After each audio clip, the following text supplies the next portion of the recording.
వరకు చంద్రబాబు నాయుడు గారు పారిపోయారని మీరు అంటున్నారు అధ్యక్ష. మీరు నాకు తెలిసినంత మీరు ఎమ్మెల్యే కాదనుకుంటప్పుడు చంద్రబాబు నాయుడు గారు హౌస్కి వచ్చారు, శాసనసభ సాక్షిగా నా తల్లిని అవమానించారు అధ్యక్ష. అది గుర్తుపెట్టుకోండి. మీరు గౌరవ సభతో వస్తున్నారు, మా తల్లిని అవమానించారు. ఈ రోజు మీరు కావాలని పోస్టులు కూడా అట్లనే పెడుతున్నారు. మా తల్లిని అవమానించారు ఆ రోజు, మీకు గుర్తురాదా? ఎన్ని ఎక్కడ అవమానించలేదు సార్, ఎక్కడ అవమానించలేదు. మీరు ఎట్లా మాట్లాడతారో, మీరు ఉన్నారా హౌస్ లో? మీరు ఉన్నారా హౌస్ లో? మీరు ఉన్నారా హౌస్ లో? ఆ రోజు కూర్చోండి. మా తల్లిని అవమానించారు అక్కడ. ఉన్నారా హౌస్ లో? షర్మిల గారిని అవమానిస్తారు, విజయలక్ష్మి గారిని అవమానిస్తారు, మా తల్లిని అవమానిస్తారా? ఏం గుర్తురాదా మీకు? అదే ఒక్క నిమిషం నేను కూడా మాట్లాడచ్చు, గుర్తుపెట్టుకోండి. ఒక్క నిమిషం నేను కూడా మాట్లాడండి. ఏనాడు మేము మాట్లాడలేదు. కూర్చోండి. ఏనాడు జగన్మోహన్ రెడ్డి గారి కుటుంబం గురించి మేము ఏనాడు మాట్లాడాల? నేను ఏనాడు మాట్లాడాల? మా సభ్యులు ఏనాడు మాట్లాడాల? కూర్చోండి. శాసనసభ సాక్షిగా మా తల్లిని అవమానిస్తే కూర్చోమంటారా?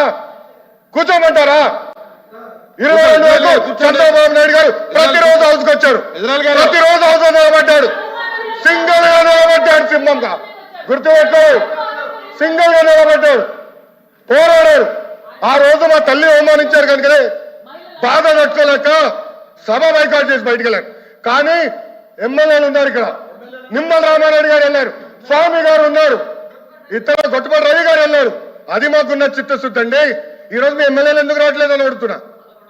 10 మంది జగన్మోహన్ రెడ్డి గారు కాకుండా 10 మంది ఉన్నారు, రాలేదు.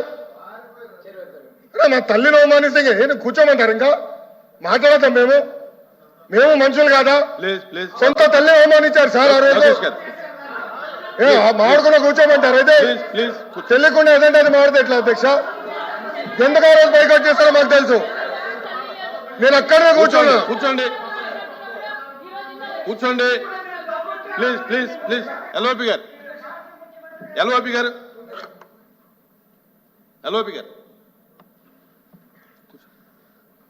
సార్, ఇప్పుడు సభ్యులు వచ్చి మాట్లాడారు. ఇప్పుడు సందర్భాన్ని తీసుకొచ్చారు.